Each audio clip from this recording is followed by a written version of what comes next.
નમસ્કાર, સમાચારો સાથે હું છું ઝરણા. સીધા જે રાજકોટ કે જ્યાં મુખ્યમંત્રી વિજય રૂપાણી પ્રેસ કોન્ફરન્સ સંબોધી રહ્યા છે. સૌનો સાથ સૌનો વિકાસનો મંત્ર છે જ.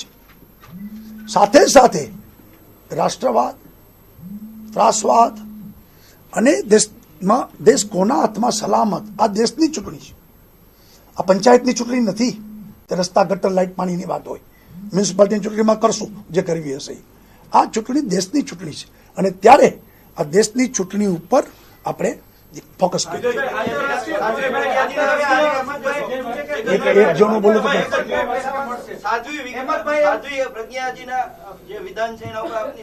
ભારતીય જનતા પાર્ટીએ સ્પષ્ટ કીધું છે, એ વ્યક્તિગત નિવેદન છે, દેશના શહીદોનું ચોક્કસ માન સન્માન જળવાવું જોઈએ.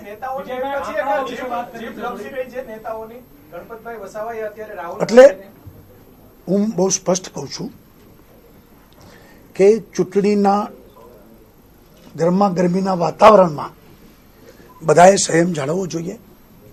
વાત મક્કમતાથી કહીએ, પણ કોઈનું વ્યક્તિગત માનહાનિ કે કોઈના માટે વ્યક્તિગત ખરાબ શબ્દો એ નહીં વપરાવા જોઈએ. ધ્યાન રાખવું જોઈએ, બધાએ ધ્યાન રાખવું.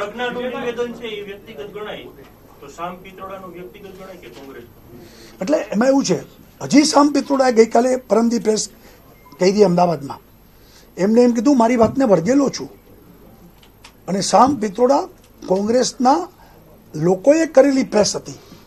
આજે દાખલા તરીકે ભારતીય જનતા પાર્ટીએ પ્રેસ બોલાવી હોય અને હું કહેતો તો પાર્ટીનું જ એ વસ્તુ કહેવાય.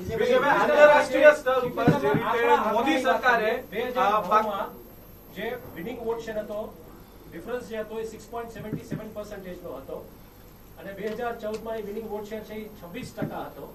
2009 જો 2009-2014 એટલા માટે કે ડિલિમિટેશન નહોતું, ત્યારે સીમાંકન નહોતું, એટલે બે ચૂંટણીઓ લોકસભાની પરિસ્થિતિમાં થઈ છે.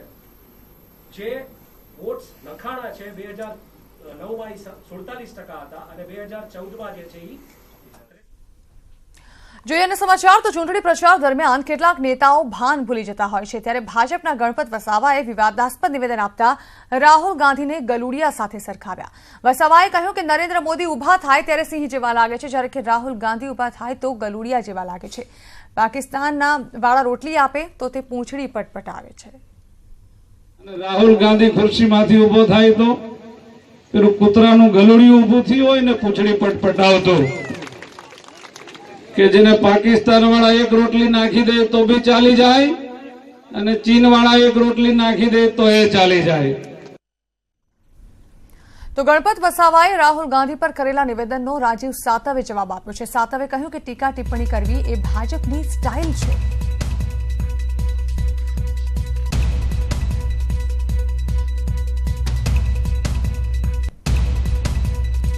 भारतीय जनता पार्टी का ये हर वक्त की स्टाइल है कि आप टीका करो, टिप्पणी करो.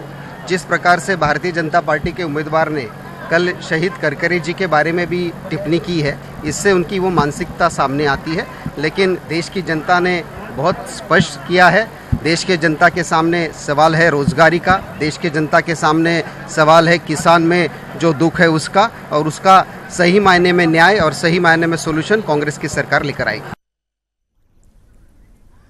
તો રાજીવ સાતવે આ મુદ્દે પ્રતિક્રિયા આપી ગણપત વસાવા પર અને ભાજપ પક્ષ પર પ્રહાર કર્યા. તેઓએ કહ્યું કે અત્યારે ખેડૂતો અને બેરોજગારીનો મુખ્ય પ્રશ્ન છે, તેના પરથી ધ્યાન હટાવવાની જે છે તે પ્રયત્ન કરવામાં આવી રહ્યો છે અને ટીકા ટિપ્પણી કરવી એ ભાજપની આગવી સ્ટાઇલ જ રહી છે. આ તરફ બનાસકાંઠાના વડગામમાં ભાજપની સભામાં મંડપ ઉડતા અફરાતફરી મચી ગઈ. વડગામના લીંબોઈમાં ભાજપની સભા ચાલી રહી હતી ત્યારે ભારે પવનને કારણે મંડપ ઉડ્યો હતો. મંડપ ઉડતા બાળકીને સામાન્ય ઈજા થઈ હતી.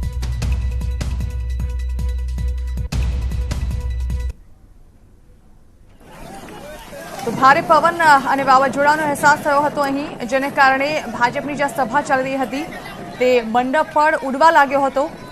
જે પ્રકારે વાતાવરણમાં પલટો આવી રહ્યો છે, મંડપ ઉડવાને કારણે એક બાળકીને સામાન્ય ઈજા પહોંચી હતી. ભાજપની સભા દરમિયાન જે લોકો એકઠા થયા હતા એમાં એક બાળકી પણ હતી, તેને પણ આ મંડપ ઉડવાને કારણે સામાન્ય ઈજા પહોંચી હોવાના સમાચારો સામે આવી રહ્યા છે. ઉલ્લેખનીય છે કે આ પહેલા હાર્દિક પટેલની સભા દરમિયાન પણ આવા જ દ્રશ્યો સામે આવ્યા હતા. જો કે આ સભા પહેલા મંડપ ઉડ્યો હતો અને આ જે ભાજપની સભા ચાલી રહી હતી તે સભા દરમિયાન જ અચાનક ભારે પવન ફૂંકાતા મંડપ ઉડવા લાગ્યો હતો, ખુરશી ઉડવા લાગી હતી। ત્યારબાદ જે કાર્યકર્તાઓ અને લોકો અહીં એકઠા થયા હતા સભા દરમિયાન, તેઓ પણ અહીંથી ભાગવા લાગ્યા હતા। થોડા સમયમાં જાણે કે આખો મંડપ જે છે તે ખેદાન મેદાન થઈ ગયો હતો। ખૂબ જ મોટો મંડપ બાંધવામાં આવ્યો હતો, જો કે ભારે પવનને કારણે આ મંડપ ધરાશાયી થઈ ગયો। આપ જોઈ રહ્યા છો કે અંદર કેટલાક કાર્યકર્તાઓ બેઠેલા છે, તે ત્યારબાદ બહાર નાસી આવ્યા હતા।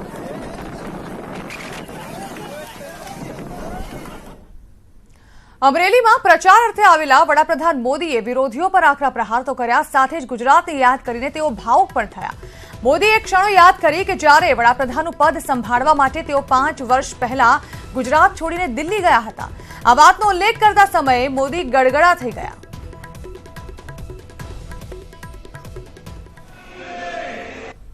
પાંચ વર્ષ પહેલા જ્યારે ગુજરાત છોડવાનું નક્કી થયું, આમ સામાન્ય રીતે આટલો લાંબો સમય રહી ગયા હોઈએ ત્યારે કાઢવાનું નક્કી થાય, એવું થાય કે ના થાય? મારા માટે સુખદ અનુભવ હતો કે આટલો લાંબો સમય રહ્યા પછી પણ ભારે હૈયે તમને મને વિદાય આપી।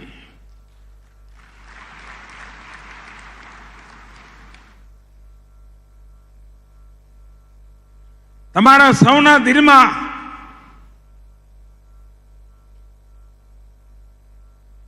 એક ભાવ રહ્યો કે આ નરેન્દ્રભાઈ આપણાથી દૂર તો નહીં જતા રહે ને। અને નીકળતી વખતે તમારી આંખોમાં એ ભાવ મેં જોયો તો।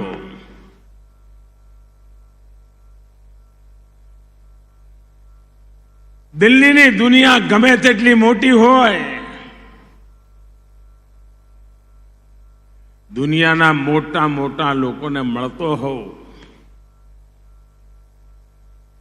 વિશ્વ આખામાં ભારતની ચર્ચા ચાલતી હોય, પણ હરીફરીને એમ થાય કે હું એટલા માટે કરી શક્યો કારણ ગુજરાતે મને શીખવાડ્યું હતું।